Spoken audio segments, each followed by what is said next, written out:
Hello everyone, this is Dan Gramza and welcome to Gramza Market Studies for Friday, May 18th.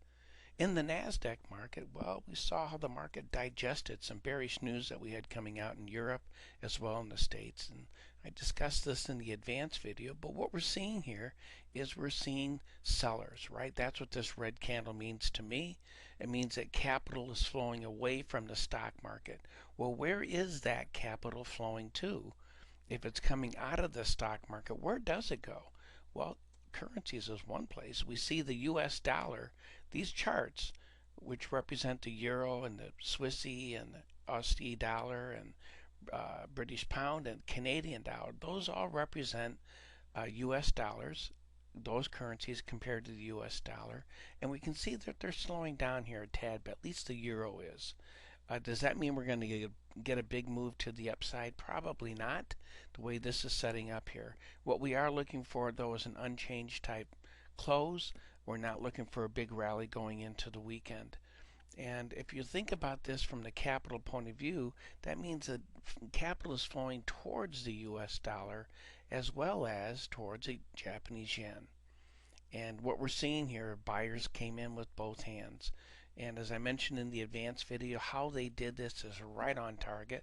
The difference here, by the way, between that red line, that sell level, and this green line, a buy level, is 90 ticks. So if someone would have been a seller there and a buyer here, they would have made 90 ticks. That would be the concept.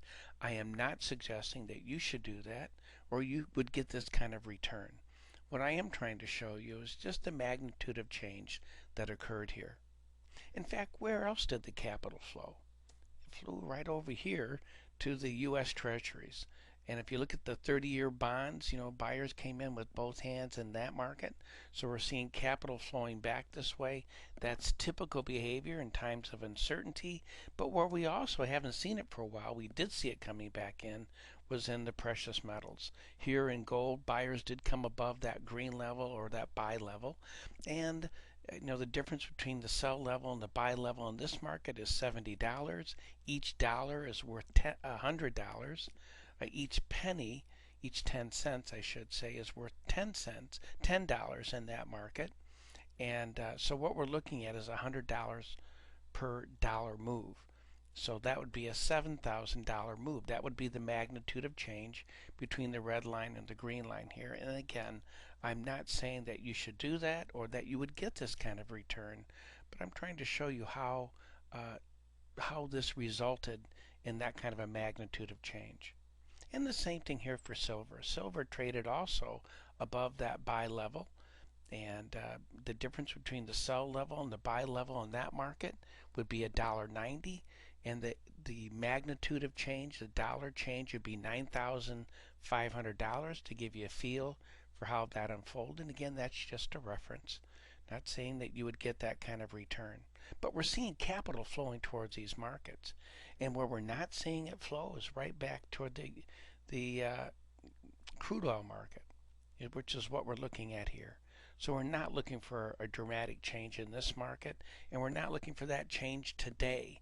I'm looking for more of an unchanged type action, not a big rally, not a big break. But where we are looking for a rest is in wheat. You can see wheat has, again, it's weather concerns that's driving this market. And we've seen a few days here now of pretty healthy buying coming back into that market. And again, the concern is there enough? Has weather issues going to cause a problem when it comes time to harvest? And that's the big question mark. And so this kind of volatility this type of year, this time of year, is not unusual. Well, that concludes today's market studies. Thank you for joining me. Looking forward to being with you again. And in the meantime, take care.